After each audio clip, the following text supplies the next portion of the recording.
Please welcome Tracy Wilson. Good afternoon, and welcome to our closing general session. I hope you all had an amazing time at Gillies last night. I mean, yeah, I'll take the woohoo. And I know I don't have to ask because I saw you there. I know how much fun it was. And I was thinking, who needs a mechanical bull when you have a machined bull from the shop floor? Shout out to the shop floor. Amazing, beautiful. Well, this event is full of opportunities to up-level your skills, but it is also a celebration of a passionate community. So to learn more about some of the amazing initiatives in our community, please welcome Vice President of Strategy and Community, Suchit Jain.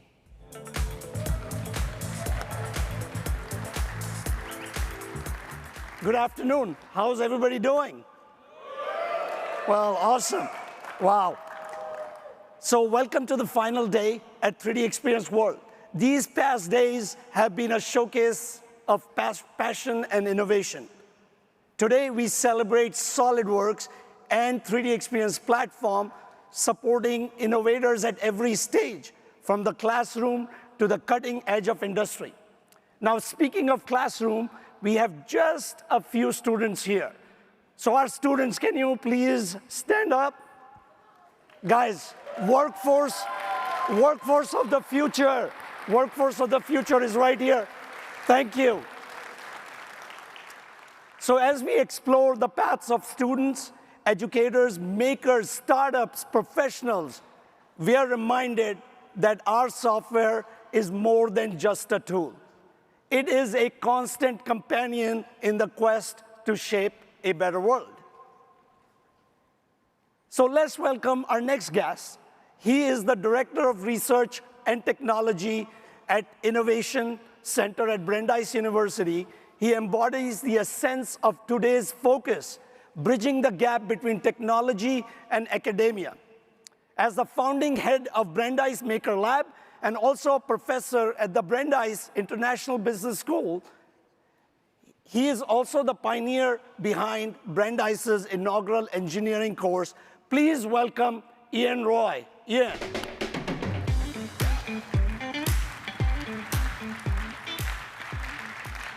Thanks, Suchit. Love the color and love the suit. Amazing. Brandeis bold. So, Ian, your journey has been amazing. It's a mix of technology and a lot of other things. So tell us a little bit about what you've been doing. Thank you. So Brandeis was founded on a mission of social responsibility and trying to make a social impact through inclusion in 1948. And I am a product of Brandeis, graduating in 2005. And after I graduated, I got my first job in the jewelry industry in Los Angeles, where I learned about CAD and CAM through the Solidworks platform. Here's a picture that I took of how to tie a bowline knot with a $100,000 necklace. But Los Angeles chewed me up.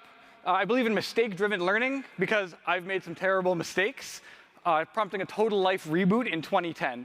But my journey really started in 2013 when I founded the Research Technology Department, and it really accelerated a year later when I led the team that built the Brandeis Maker Lab, one of the first maker spaces in liberal arts higher ed.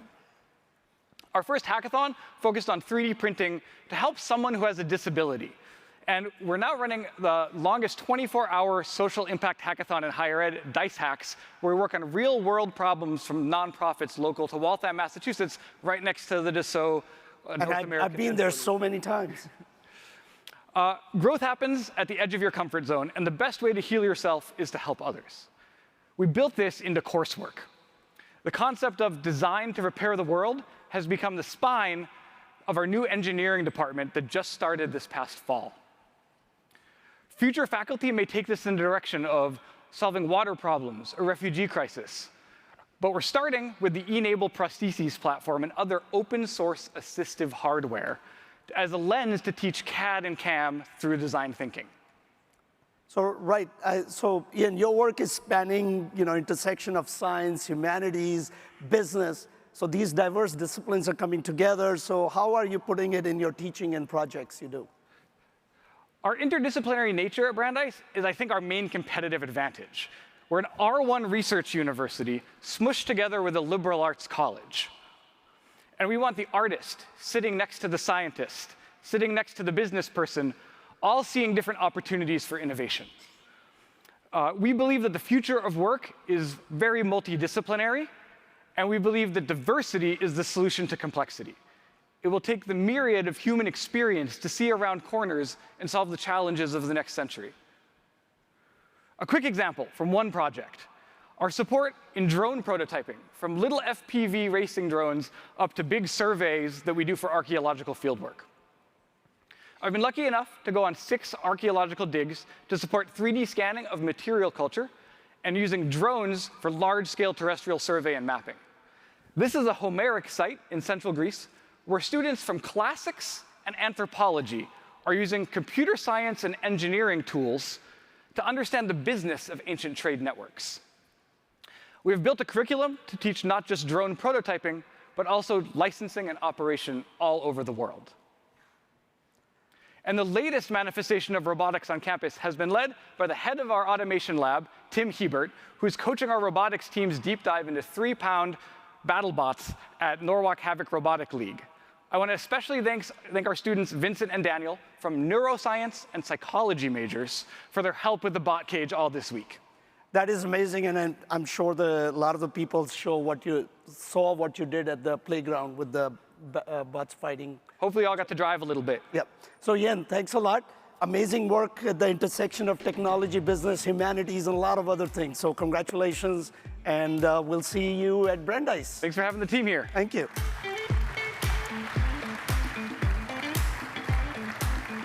Now let's turn to another innovator, Brent Bushnell, CEO and roastabout of 2-Bit Circus.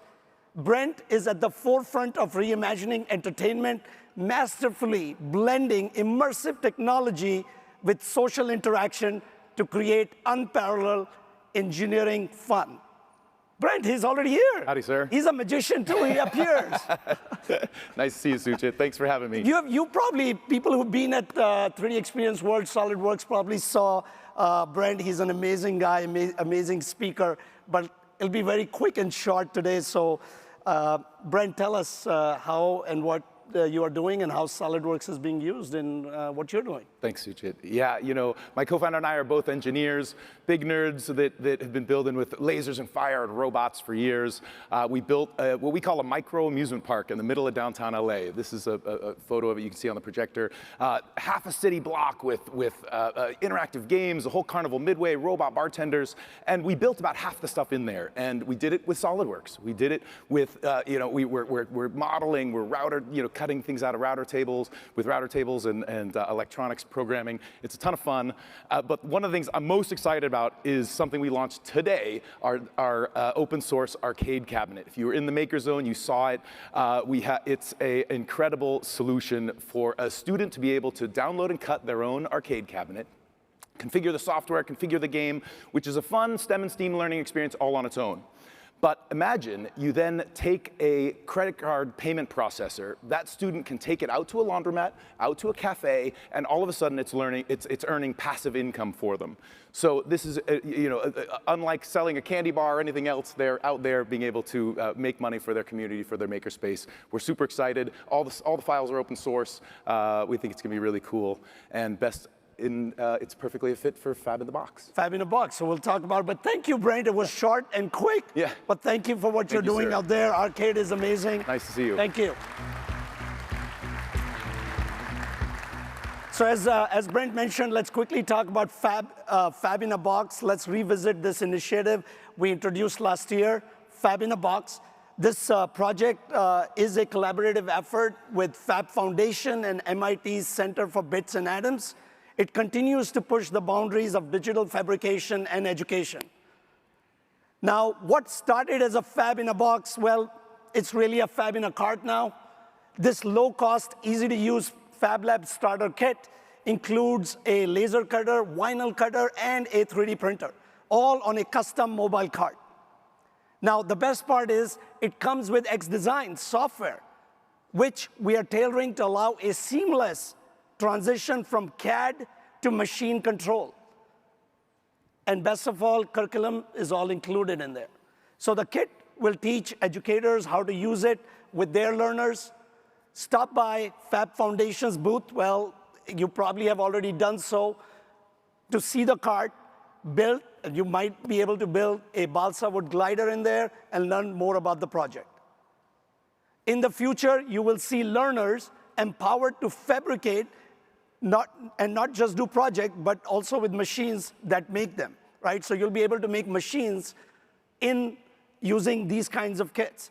Check out an example at the playground. It's a selfie machine built from a kit of parts optimized by researchers at MIT's Center for Bits and Atoms. So projects and collaborations like this make digital fabrications more accessible to all.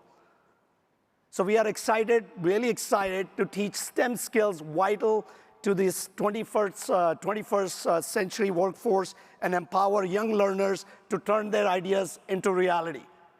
What do you guys think, especially the teachers?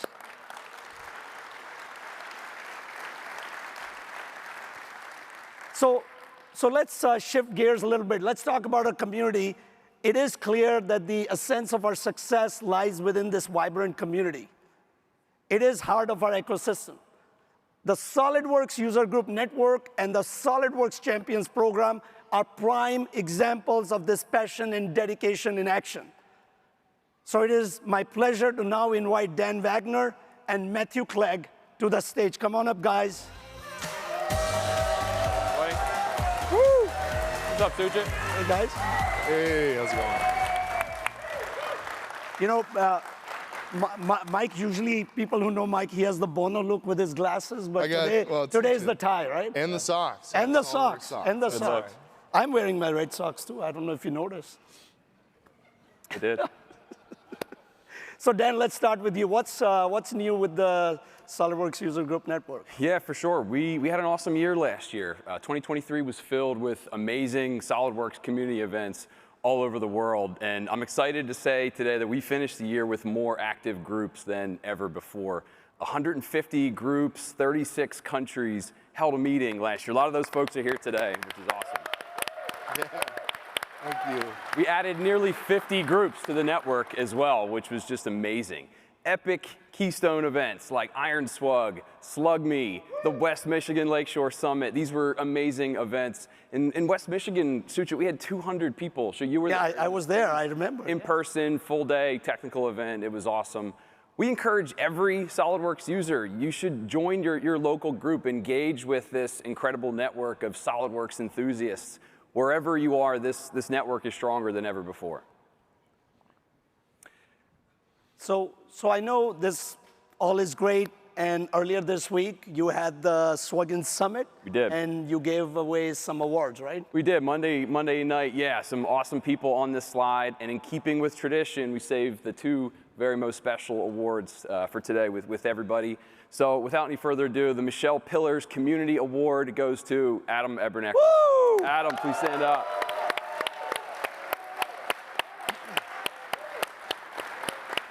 Congrats, Amazing Adam. job, Adam. Thank you, Nice Adam. job.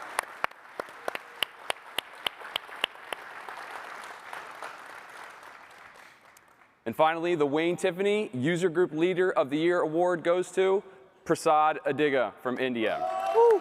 Nice job, Prasad. And I know, you know, it's not that late in India, right? It's Not that late. I'm sure he's 11 in watching the on night YouTube or whatever right now. like that. So he's probably watching us, right? Yep, congratulations. Well, thank you, Dan. Matt, let's turn to you. You know, what's new with the Influencer and Champions program? Well, thanks, Suchit. I'm thrilled to share a few of our most memorable achievements, and let's start off with influencers. Okay. The Power Loader.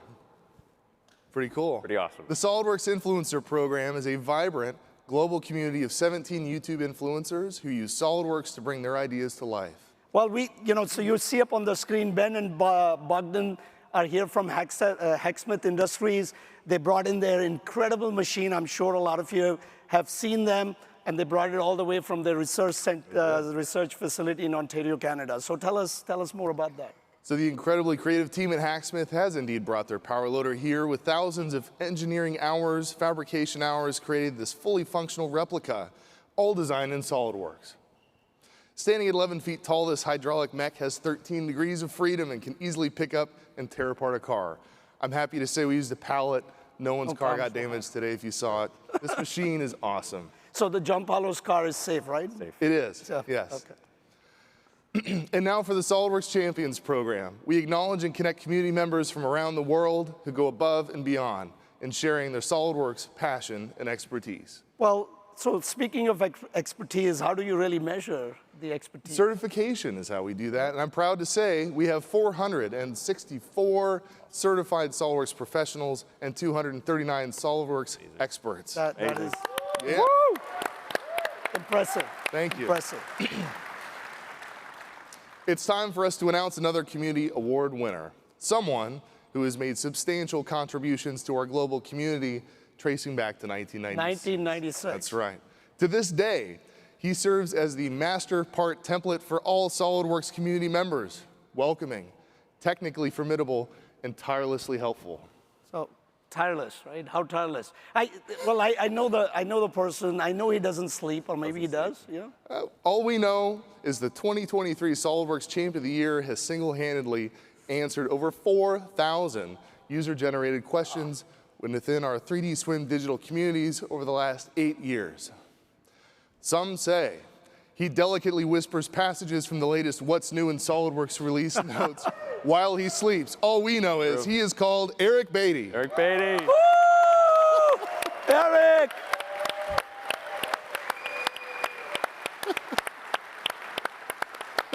Eric! Thank you, Eric.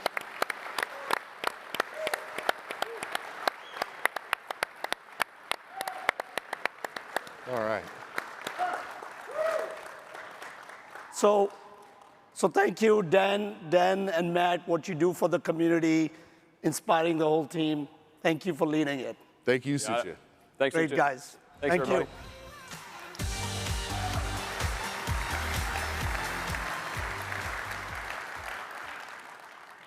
Thank you, Eric.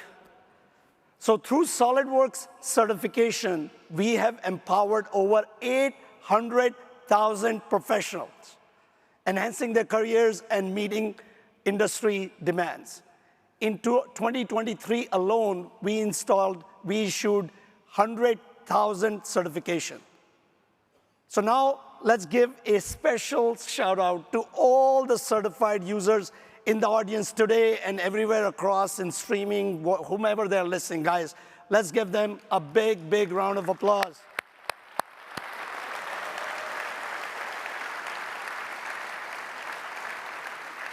Your dedication and skills are driving innovation and excellence in our industry. Now, speaking of dedication and innovation, I have a very special story to share about our dear colleague and worldwide certification director, Mike Puckett, a story that intertwines innovation, hope, and the power of community. So let's welcome Mike Puckett and Dr. Robert Coker from Neurolutions. Go up. Mike. So Mike has been instrumental in making SolidWorks certification the industry standard. Now his journey took a little bit of a turn, an unexpected turn. 6 months ago, he had a stroke. So this story is very interesting because a month ago, I was at CES, and I reached out to Mike. We invited him for the team dinner. He came in, and he was very happy to be there. Mike, but I know you had a mission you've mentioned so many times to me. Yeah, back when I was in the hospital, I couldn't even speak. I would just mumble. But I knew that I had a goal that I wanted to be here in Dallas to be here at 3DEXPERIENCE World. And so as far as I say now, that my goal has been achieved since I am here. And I have more to do, but I have still more to go. Yep. Mike. So that evening at the dinner table, I observed that Mike was eating with his left hand, and I know he's a right-hander, so he had some limited mobility because of the stroke in his hand. That's that. so next day, I was walking around with my good friend Abhishek, who runs our startup program. We were walking around the booths, and we came across Neurolution, this company which was doing something, with a headset for the stroke victims for regaining mobility in their hand. So right away, I called. You guys talked, right, on the phone? Yes. Yeah. Right that day. Or we tried. I couldn't speak much, but yes. Yeah, yep. no, a little bit. Yep. And it was awesome because I connected these two, and they've been working together since then. Mike, you maybe want to share where you are so far on that? Yeah, my journey is, my recovery has gone so fast and so well that the device doesn't work anymore for me because I got better. So, but the device that you guys are doing would have helped me back then. So, yes. So talking about the device, the IPSI hand system, right? Tell us a little bit more about that, Rob. Sure. Unfortunately, Mike isn't alone. There are 450,000 people in America every year and many more worldwide who can't use one of their hands after a stroke. There's a natural healing process that occurs, and rehabilitation can certainly help it. But there's a narrow window. It's about 6 months before they hit a plateau after that stroke, and where additional rehab really isn't going to help them anymore. And that's where the IPSI hand comes in. The FDA cleared the IPSI hand in 2021 as a de novo and breakthrough technology with clinical evidence. For those who aren't intimately familiar with FDA jargon, I'll translate that for you. 1, there's nothing like it. And 2, it's been proven to work. And further, I'll add, it's been proven to work on people, as Mike hits that 6-month mark, there are a lot of people who aren't in nearly as good a shape as Mike is, and it works for those people because the clinical trials were all with people who had had their stroke 6 months or longer, sometimes many years before. So yeah, tell us a little bit more about how the system works. Sure. There's a principle in neuroscience that we're exploiting. It's called Hebbian learning, and I'll give you the simplified version of that. It's that neurons that fire at the same time, fire together at the same time, they wire together. So what the IPSI hand does is we have a therapy regimen. It's like an exercise program. We ask the user to imagine using their affected hand. We measure their brain signals with an EEG headset, and we can tell when they are wanting to move, but their hand doesn't work. So we move it for them with an exoskeletal glove and a pincer grasp. It's your basic hand motion. But that process of over and over again thinking about it, your brain firing, and the hand moving at that same time causes that rewiring to occur, so the hand is then reconnected with healthy parts of the brain. So, sorry, go ahead. Yeah, and after a few weeks, so after actually several weeks of using that process, the hand, the whole arm, in fact, tends to just work a lot better. That is amazing. So now let's talk about Solidworks a little bit, right? You've been using Solidworks for a while, so tell us a little bit more. Sure. You can tell from the timeline, it can take a long time to get a new innovative medical product to market. We have used Solidworks from the beginning.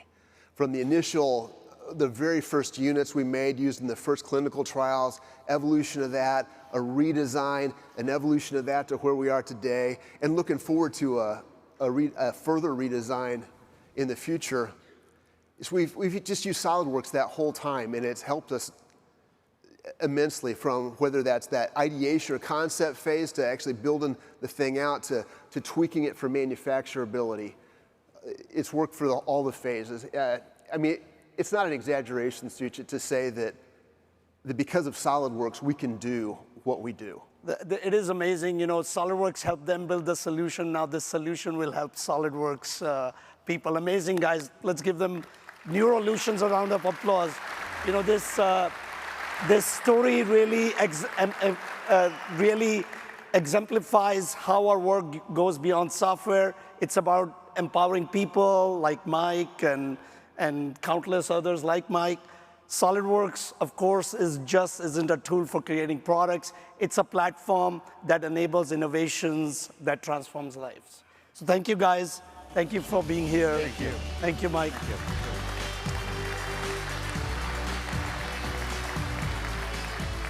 So guys, remember that our collective passion and creativity makes this community extraordinary. Keep innovating, keep inspiring, continue shaping the future with us. Thank you. Thank you, Suchit. Thank you, thank you. And a big congratulations to all the Solidworks Community Program Award winners. And Mike, I gotta say, it is great to see you up on stage. Let's give Mike a round of applause, please. That was fantastic. Continued awesome healing to you, Mike. And now to interview our final special guest, please welcome industry process consultant, 3DEXPERIENCE Works, and co-host of the Live Desk, Jesse Sprague.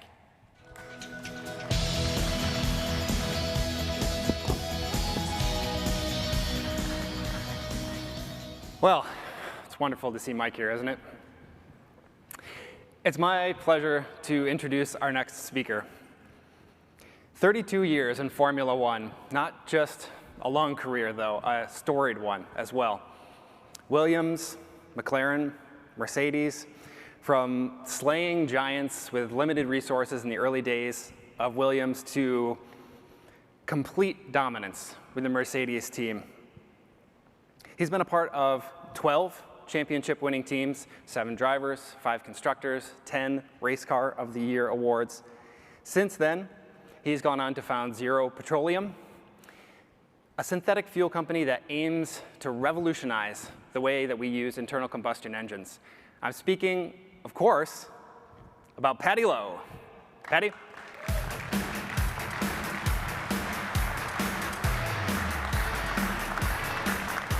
Hi, Jesse. Well, Paddy, for the next 2 to 3 hours, I'll ask you every question I can think of off the top of my head. I'm kidding. Try to stay on topic. Everybody's got a cup of tea or something to settle in. Yeah. Great. But so many engineers in one room. Yeah, it's amazing. So many engineers. Where do we even start, though, with a story like that? You know, we've talked about AI a couple times throughout this conference, and just out of curiosity, I asked ChatGPT to define you in one sentence, maybe. Well, first, actually, I asked it to define me in one sentence, and it said, do something noteworthy. I don't know who you are. But just had to make sure it was calibrated, and it was. But then I asked it to describe you in one sentence. Let me read this. It said, Paddy Lowe is a pioneering engineering visionary whose mastery of Formula One technology has reshaped the landscape of motorsport. Wow. Put that on a plaque in your office. Nobody's read that to me before. That's terrific. Cool? So that's, yeah, we'll have that's to what get that off you. Global intelligence thinks of. Thank you. Thank you, ChatGPT. Yeah. So let's start off then from the beginning, I guess. How did you get from young Paddy to the point where you're being described as, you know, revolutionizing the landscape of motorsport as we know it? Well, I mean, interesting question, because you meet people who say, I knew at the age of 6 I wanted to be president or whatever. Yeah. My whole career has been really just organic. I never knew what I was going to do more than a year ahead. So that was the case with Formula One. That was the case actually with our new company, Zero. Yeah. So I've just made the best of every opportunity. Always looked to the next rung, but not seen 10 rungs above. So, you know, I think that's an important point for people to understand, because, you know, people often think you should have this grand plan. It certainly wasn't needed in my case. Yeah, I think I've heard you say that a friend just mentioned to you in a pub or something, hey, you should apply to Formula One, and off you sent. Yeah, amazing. I would expect that people would think that someone who's been, you know, such an icon in the sport, that's what you always wanted to do. But it was the door opened, and I was a petrol head, so there was a good sort of basis. Yeah, of course. Yeah, that is interesting. I like what you said though, that you don't necessarily have to have a master plan. I mean, you were amazingly successful by just going through an open door. Yeah, and it's about taking every opportunity and giving it 110%. Yeah. I think that's really important. Yeah, that's amazing. Well, maybe let's give the people what they want. Should we talk Formula One for a little bit? Yeah. All right. So you started at Williams, of course, early days, right? Moved on to McLaren and to Mercedes, as I kind of outlined at the beginning. Is there, maybe I'm thinking early days because that's maybe the easiest place to think, but you guys worked on the car with active suspension, right? The Williams, the FW14B with active suspension. There was traction control. You essentially invented DRS when DRS wasn't a thing, right? Drag reduction system, of course. Is there, one particular challenge that stands out? I know 32 years is a lot to comb through, but is there something that stands out that was a particularly fun challenge to solve? I mean, there are these projects which are so exciting, and you mentioned quite a few of them. I can mention a few more, but and I will. But what's so interesting is it's actually the platform that's been so important. So traction control, great example. When we put that on the car, it was worth 1 second of lap time, and I mean, in Formula One terms, that's a championship actually, in its own right. And I'll tell you, it was one line of code in the software. I know that because I wrote it. Yeah. But what enabled it was a platform to have that computer that worked, in which you could put that line of code, to have a means of measuring speed of wheels, and that was very new back then. We're talking 1991, 92. Yeah. Measuring, a simple thing of measuring toothed wheels was in its infancy to do cleanly. Like Hell effect kind of stuff. And actually networking to tell the engine computer to cut cylinders. Yeah. So this was a very constant theme in everything that we've done has been building that platform. And the same even true with what we're doing in Zero. So creating that infrastructure that allows you to innovate and deliver. Yeah, that's interesting because as you're saying that kind of throws back to what we were just talking about, like almost on a personal level. It's being ready to go when you're ready to go, right? It's not necessarily the actual thing that happens. The result is a result of a lot of I hadn't thought of that, Jesse, but that's a great connection because you just as a human being, as an engineer, as a leader, I mean, moving forward, we're all leaders, and it's about building that leadership ability, and it's about taking the opportunities and taking risks. Yeah. But you build it from a platform of your own personal sort of strength and integrity and your ability to want to take on that risk. So that's the platform in a very human sense. Yeah, we were talking a little bit about working around design challenges when we were speaking at the desk this morning, and that was a fun conversation. I enjoyed that. One of the things that we didn't get a chance to talk to was, I was thinking there's a lot of design challenges, but there's a lot of variables too, right? There's a driver involved. You just mentioned that your traction control was worth the second a lap, but I think I remember Damon Hill was your test driver, right? Yes. I think I remember you or him saying at some point that he took it out and kind of went around the lap and said, I don't like this. I don't think it's working at all. And then Absolutely. I think he looked at the timesheets and said, well, it was a second a lap faster, so something's going right. Yeah, that's the story. Yeah, absolutely true. Yeah, so it's kind of an interesting combination of the actual hardware stuff, and then also combining with a human element, really no matter what you do, right? Whether it's yourself in the design or also designing to the human who's driving the car. Absolutely. In this case. Yeah, and we were the first in McLaren to bring in the driver in the loop simulator. So this was the first way to try and hook those things together, because a human being, that the driver is the last component in the car. He's the controller. Yeah. And very complicated piece of kit with many levels. There's the actual control task, but then there's all the strategy and all the instrumentation. And the driver in the loop simulator attempts to kind of bring that together and help you understand those connections, which we did. And actually 2008, which was Lewis Hamilton's first championship victory, drivers, we call that the first simulator-assisted championship was that one. Wow. You mentioned Lewis Hamilton. You were at the reins for his first 53 victories. Is that correct? It sounds like you remember better than me, but something like that. I think not a good memory. I think I recently read that on the internet somewhere. That was across McLaren and then Mercedes. Yes. Lewis Hamilton, obviously the winningest driver right at this point. So amazing achievement alongside of him. And drivers are, of course, they get all the limelight, but without you, if they don't have a fast car to drive. They're very important, and I imagine if we had a Q&A, people would be saying, is it the driver or the car? Yeah. Always get asked that. Yeah. I sat in an event very like this, maybe even a bit bigger, 6,000 I think there were, and somebody asked that from the audience, and I said 50-50, which is my normal answer. It does, it depends. You need both, ultimately. And Lewis Hamilton was on the panel with me, and he looked at me like, what are you talking about? It's all down to me. So, there are some differences of opinion, but I suppose ultimately the driver wins because even if you have the very, very best car, totally dominant car, if you don't have a good driver, it doesn't work. Yet the opposite, if you have a terrible car and a great driver, you're not winning. So I'm going to hand it to the driver ultimately, 51%. Okay, 51. That's the final tally. Okay. One of the things that I want to ask you is, throughout your career from beginning to end, at least as we know it, you've been really good at adopting new technology. As SolidWorks users here, we have a whole line of new tools, or new to us tools, I guess, coming through with our platform. We have, just as individual people, we have AI. I just mentioned ChatGPT, all of these things. It seems to be like an explosion of new tools.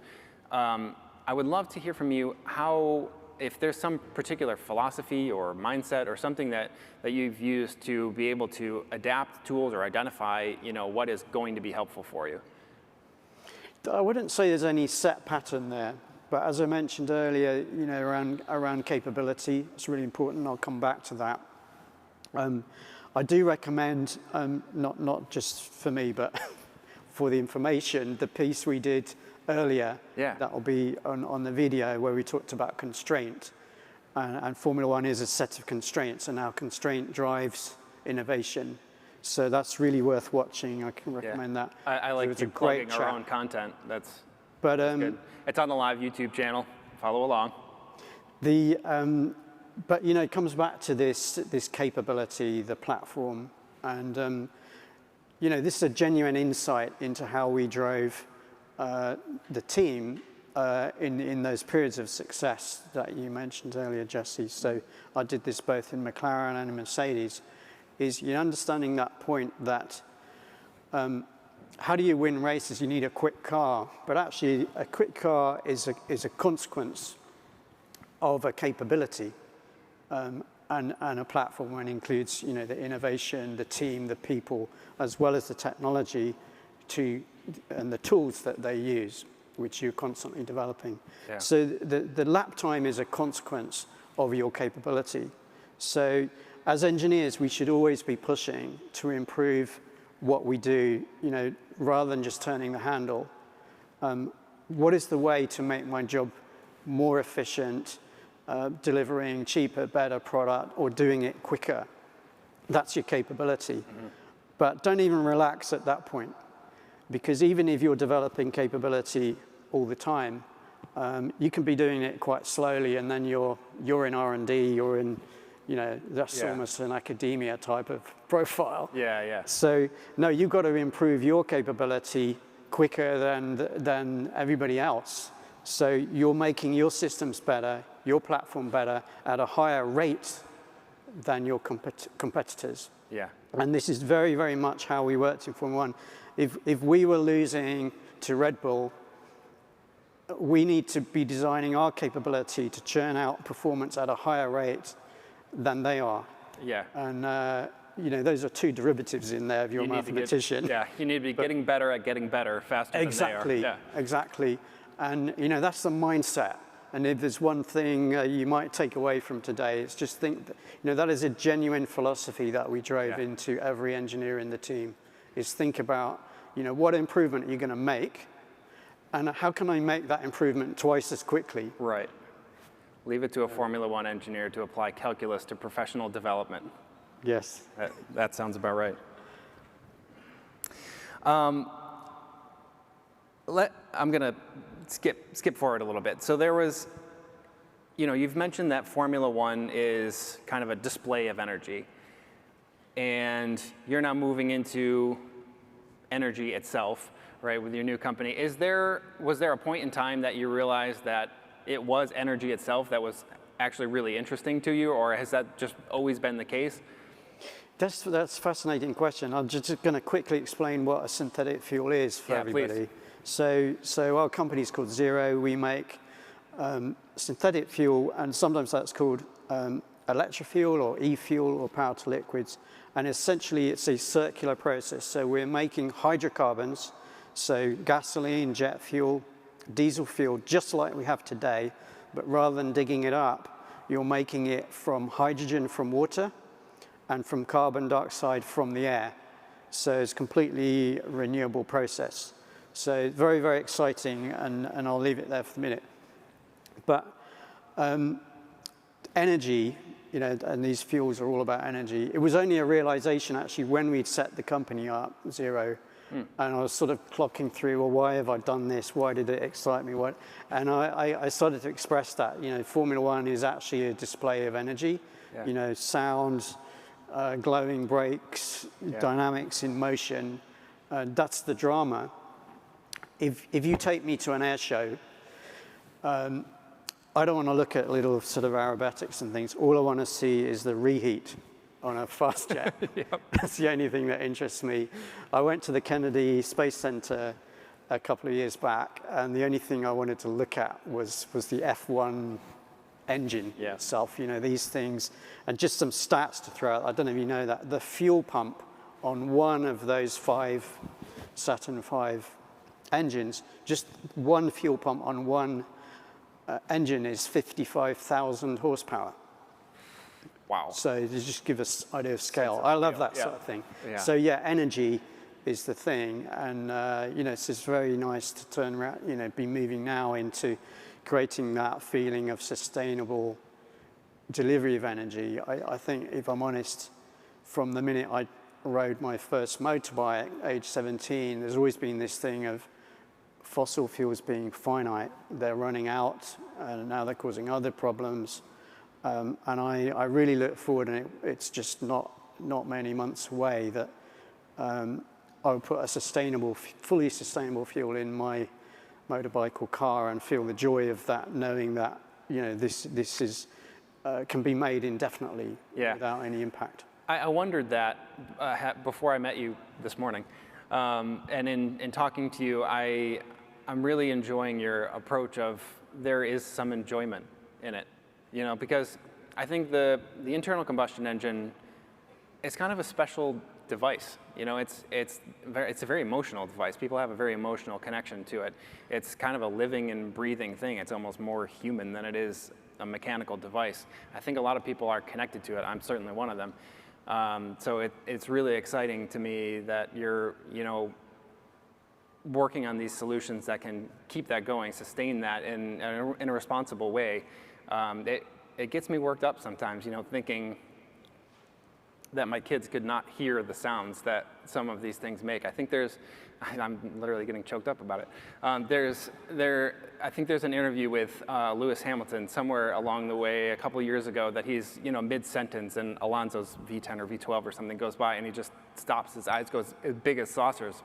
And he says, that's the greatest sound in the world, which is kind of a famous clip now. But there's a lot of us that are just so connected to these devices that I thank you from the bottom of my heart for working on technologies that can keep those around for the foreseeable future. I really do.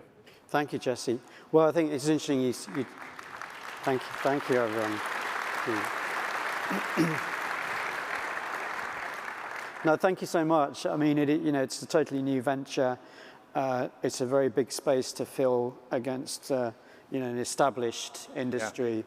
So thank you for your support and the applause. That's really very, very heartening. But yeah, engines. I mean, you know, we all love fire. I think that's sort of a human thing, isn't it? Yeah. And we love engines. We love the old V10 in Formula One, and you know, maybe that can come back one day. That'd be amazing. But the thing is, it's not just about emotion, by the way. You know, the internal combustion engine is here to stay. You cannot electrify everything. You just simply can't. I won't, you know, it's all about energy density. You can ask me afterwards. But it's all about energy density. So aircraft, not least, have to remain on liquid hydrocarbon fuels almost indefinitely. We get the emotion, and we need it anyway. We need it anyway. Yeah, certainly. Well, we are closing in on the end of our time. I skipped about half of my questions as expected. But Patty, it has been an absolute pleasure talking with you this morning, and I hope everybody enjoyed it as well. Likewise. Thank you very much, Jesse. Thanks, Patty. Thank you, everybody. Thank you. Thank you, thank you. Jesse and Patty, keep it going. The joy of the sustainable delivery of energy. Fantastic. Well, we now turn to the finale of Splines Out. Yes. We heard from the MVP Corp team who proclaimed their innocence, and we've also seen each of their demos. So who do you think the culprit is? Today, let's join our world-famous CAD detective, Reynard Rouge, as we revisit the clues and solve the case of the soap box sabotage.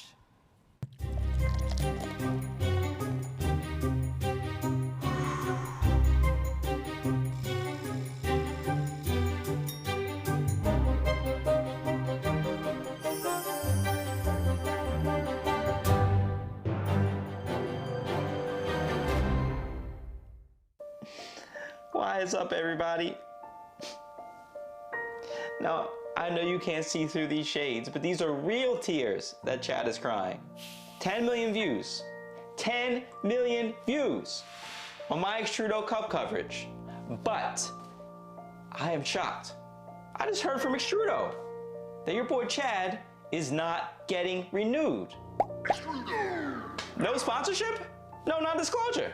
Chad knows too much. Yeah, come closer. I started following shell corporations to holding companies, to offshore accounts. And this next part, it is blowing my mind. I find a registration with ownership of Extrudo and MVP Corp, both as MB. Who's MB, you ask? The masked billionaire? They had the exact same signature. And guess what? There's an address. And we're gonna head over there right now. Let's go.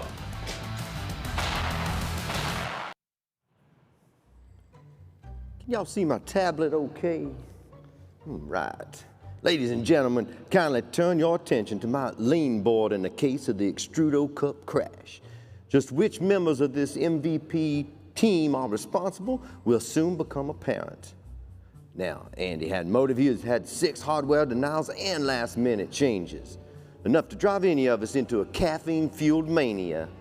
He was driving, and he might be extreme enough to pilot to his own doom. However, I see nothing but focus in his driving. Note his hands at the classic 10 and 2.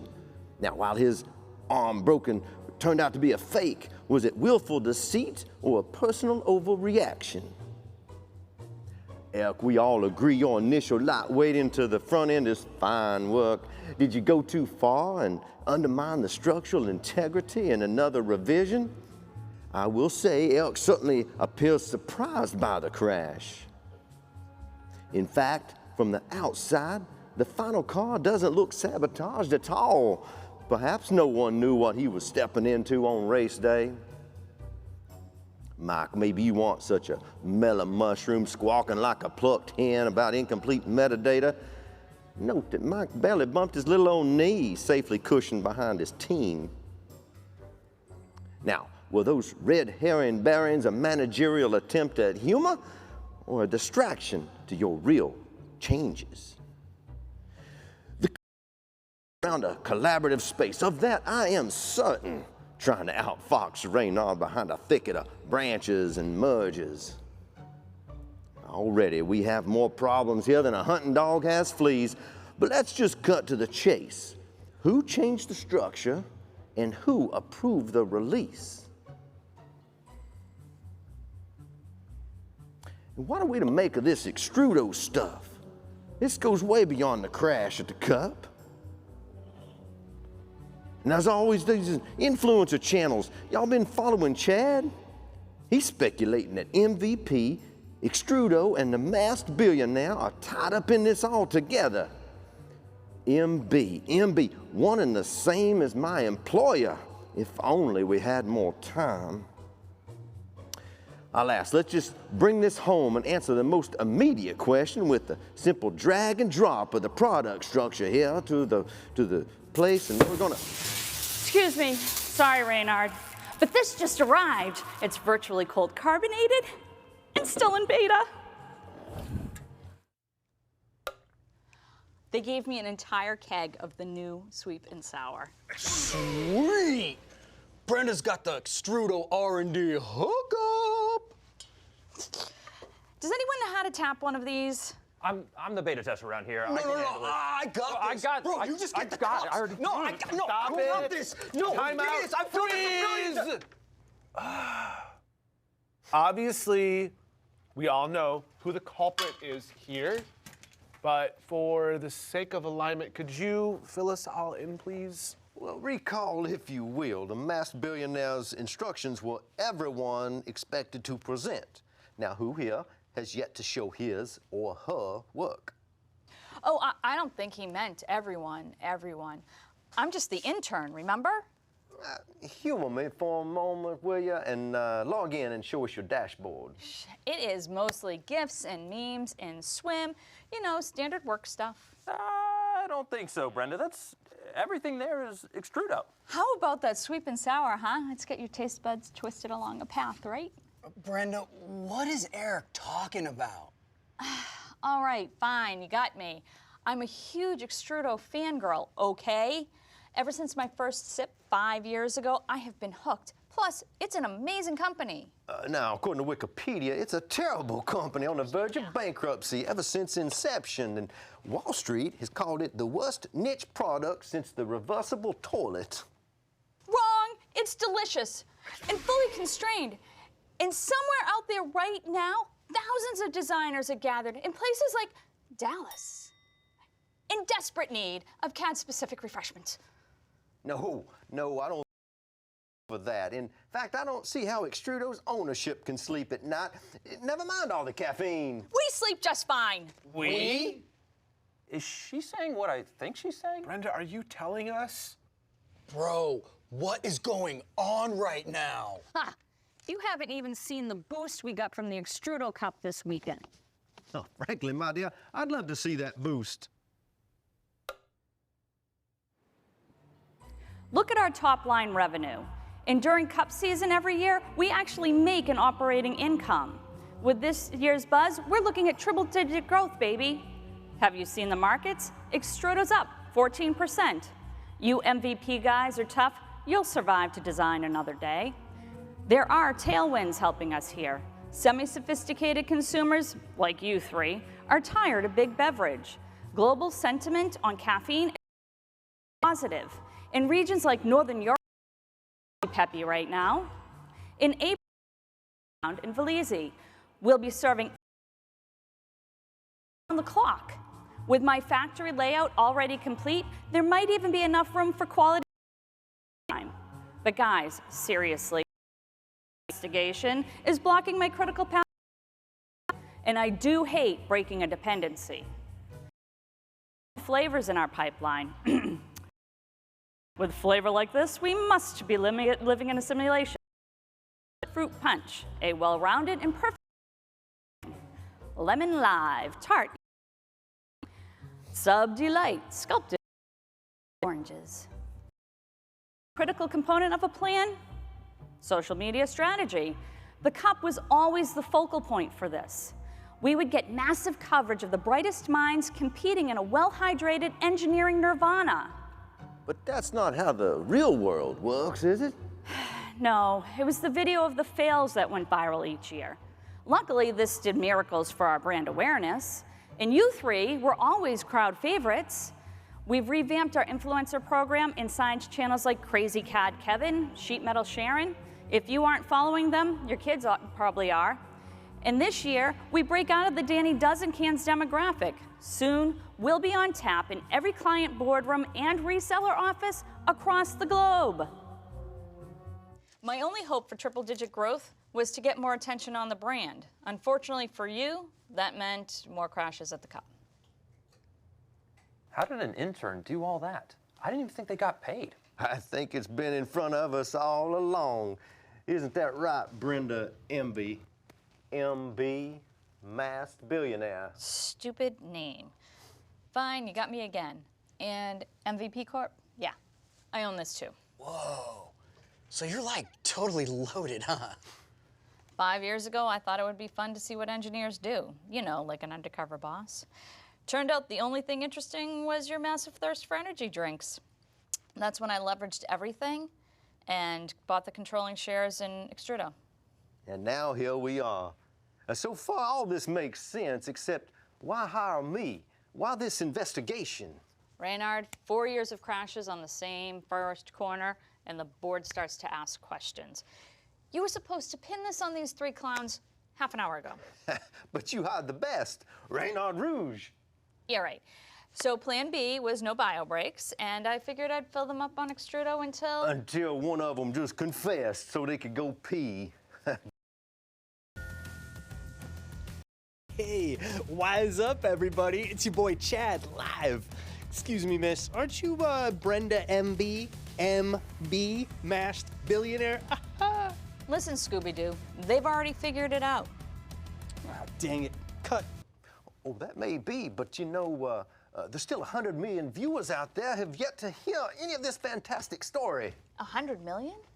Chad, was it? You look very different in person. Chad's really let himself go. Let's talk about that sponsorship renewal of yours. What is your favorite flavor? Weldman. I love the slag. Well, I think this means that we're all off the project. Works for me. Righteous. Pizza delivery. I got 2 large room and pineapple. Mike. Yes. Yuck. Anyway, what do we do with all this Extrudo? Well, I guess I could, like, take it home and drink it. Well, this team may have lost the race, but they won the day by going through this together. They have each other, they have Solidworks, and they have the 3DEXPERIENCE platform. The only thing to do now is to wait for the next opportunity worthy of the world-famous CAD detective, Reynard Rouge. In the meantime, might I suggest you pick up a copy of my new book, Reynard's Guide to Finding CAD Clues Within Yourself. Or I, as your resident SolidWorks expert, could show you some new features in SolidWorks. After all, this was supposed to be a lunch and learn. I have to show some new features from sheet metal, sketch, and assemblies to feel complete inside. In SolidWorks 2025, there have been some great enhancements added to the sketcher. This e-bike assembly needs to have an accurate representation of the hydraulic brake lines. In the past, starting with a 2D sketch would have left us with an inaccurate path and incomplete connections. Soon, users can convert 2D sketches to 3D with a simple click. Modifying this path is even easier than before. The sketch triad can now be activated on spline points with a double click.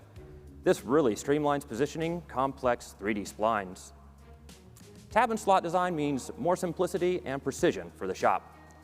Not only is the UI simplified in 2025, but there's a new spacing option that will align your slots to the center of the edge, allowing you to build your tab and slot system from the inside out. SolidWorks has long offered multiple options for working with large assemblies. One that I use the most is Large Design Review, or LDR. In SolidWorks 2025, more capabilities are available when using LDR. For example, breadcrumb navigation, which makes it super fast to pick the right component. 2025 expands LDR further. How about we run an interference detection to scan for overlaps? I've pre-selected on the check. Sure enough, there with the electrical cabinet and its structure. I'll have to investigate this a bit. Now, in 2025, LDR also supports the use of. This is a side window that gives you a second protect and modify your design. The issue is with a misaligned hinge bracket. For SolidWorks 2025, since in-context edits are available in LDR, editing this part in is all that's needed to shift the geometry into place. This looks good. A quick rerun of the interference detection shows the issue is If you aren't using LDR almost all the time, you will be with. Now, let's review the enhancements we saw this week in Dallas. And keep in mind, the development team is hard at work on many, many more coming throughout this year with each service pack release. I really can't wait for the right mouse menu so I can easily modify my sketch colors. Fillets will support multi-body selections. Chamfer selections will include the selection helper. Assembly visualization introduces a roll to here shortcut and adds support for additional property colors. Drawing files will be reloaded on the fly, and dangling dimensions in drawings and sketches can now be automatically repaired. Bills of materials will offer the option to be filtered by display state. Linear patterns will support planes and axes. Structure system profiles will be configurable. Properties will be more easily copied through cut lists. Sheet metal will introduce bend notches. Simulation Premium will allow users to target specific harmonic in dynamic studies, and adds a new orthotropic spring. Finally,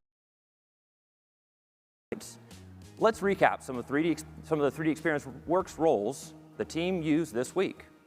I've really started to find a hankering for Boolean Blast, and through the demo, I primarily used 3D Experience SolidWorks and Collaborative Industry Innovator to keep everything organized. Exactly what you have with SolidWorks and cloud services. Mike, the manager, has fallen in love with pomegranate and keeps an extra jug in frozen state in his desk drawer. Throughout his work week, he relies on Product Release Engineer and Collaborative Industry Innovator. Andy's rock climbing pack is full of Rainbow Crash that he stole from the Extrudo R&D lab. And to get his job done, he relies on Structural Mechanics Engineer when the going gets tough, and of course, SolidWorks Simulation Premium.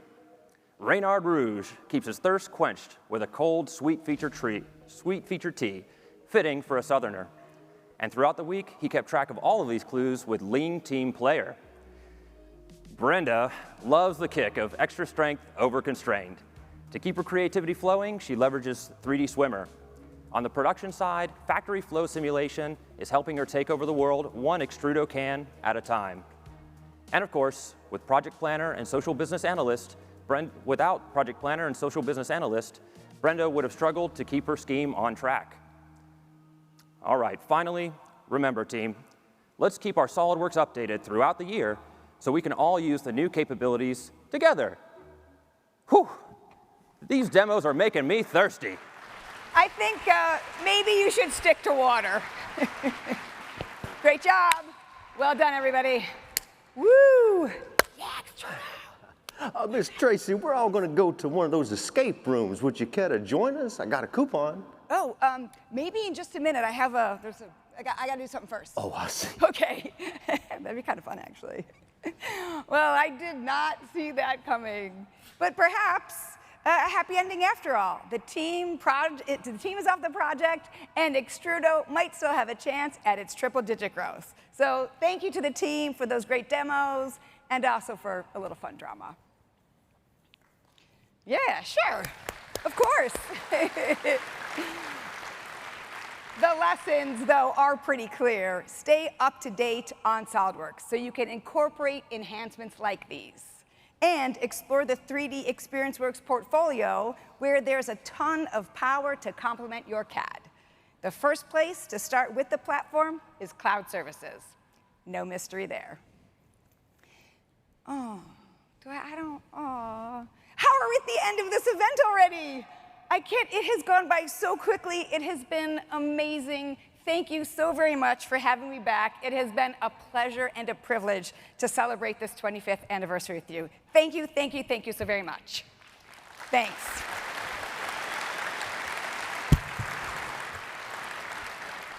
And now let's take a look at some highlights from the week.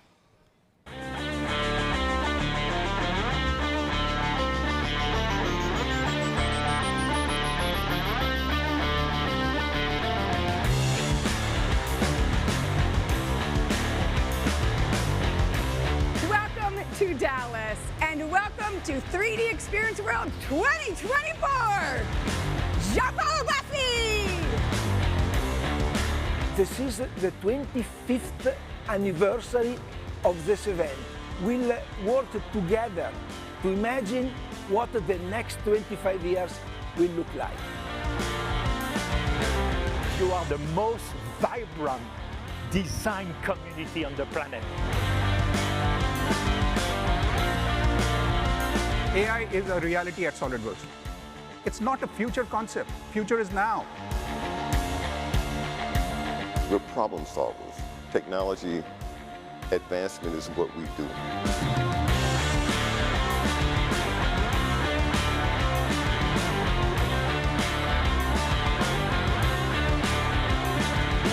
It's just a great place to network. It's a great place to learn about new technologies. Those are the types of things that really keep me coming back to 3DEXPERIENCE.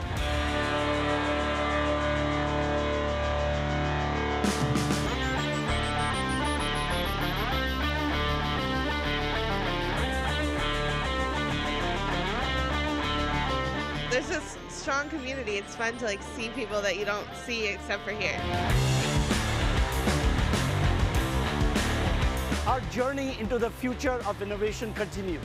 Today we present more trailblazing companies whose work demonstrates the transformative power of the technology. 5 years ago, we made the first sketch on Solidworks. Life has come full circle as we introduce our first product to the world. We are makers. We provide and touch lives worldwide.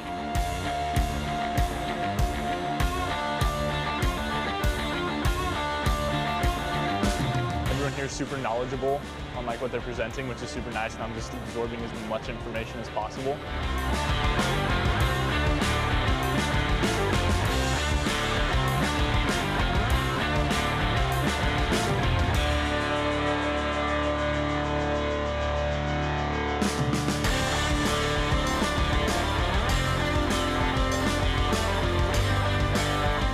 We wanted to offer you the tools to imagine, simulate, and create the world you wanted to live in.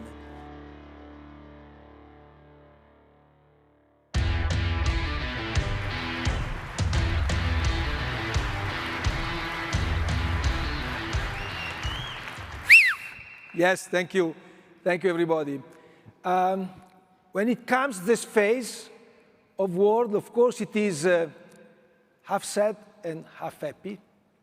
Half sad because, of course, we are coming to a close.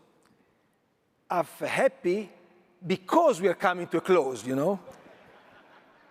But happiness, it is what will linger longer.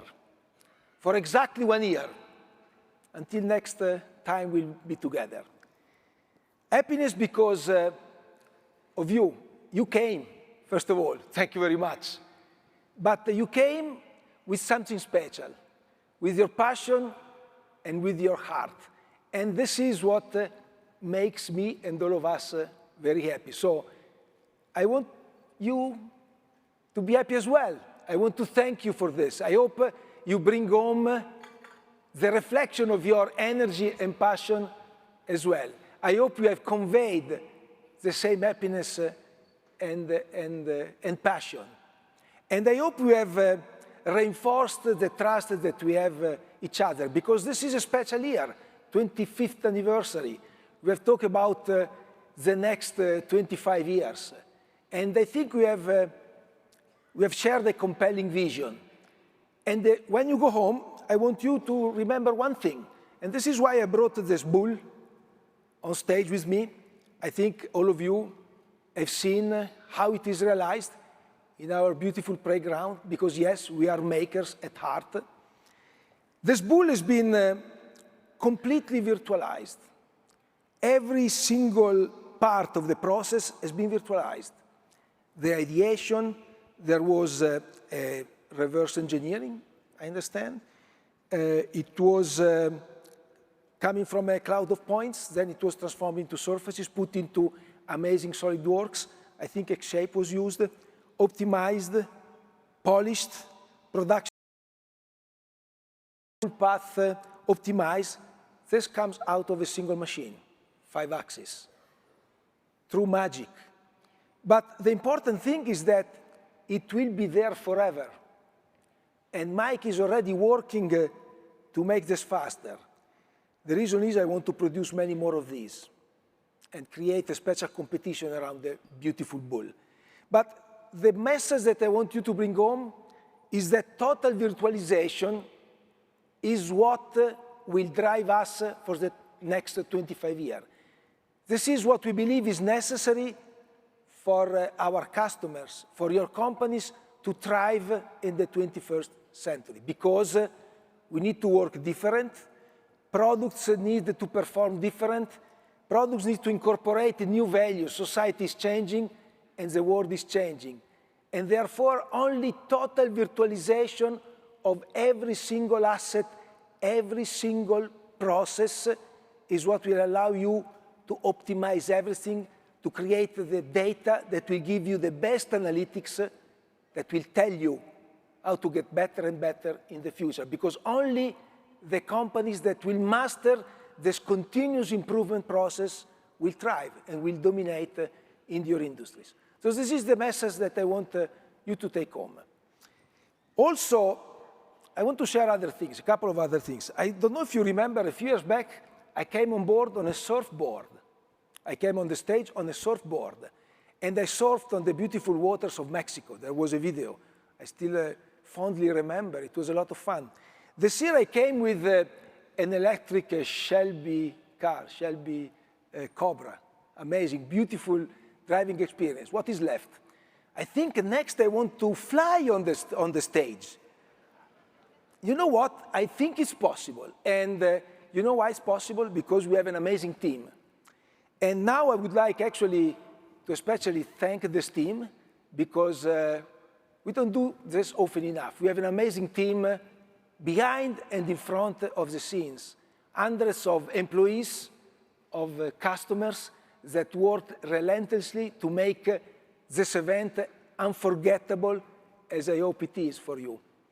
And also special thanks to the companies that is the soul and importantly the heart of this event, the organization called Kramer. Okay? They did an amazing job. They've been with us since a long time, and they truly understand our spirit. And that's why together with all our employees, together with Kramer, together with you, we are able to create such unforgettable events. So, thank you everybody. This tradition will continue. I know you will come. Bring another friend with you next time. And next time we'll be together. It will be in Houston, February 23, 26, 2025. Farewell. I'll see you at the next amazing edition of 3D Experience World. Thank you. Thank you very much.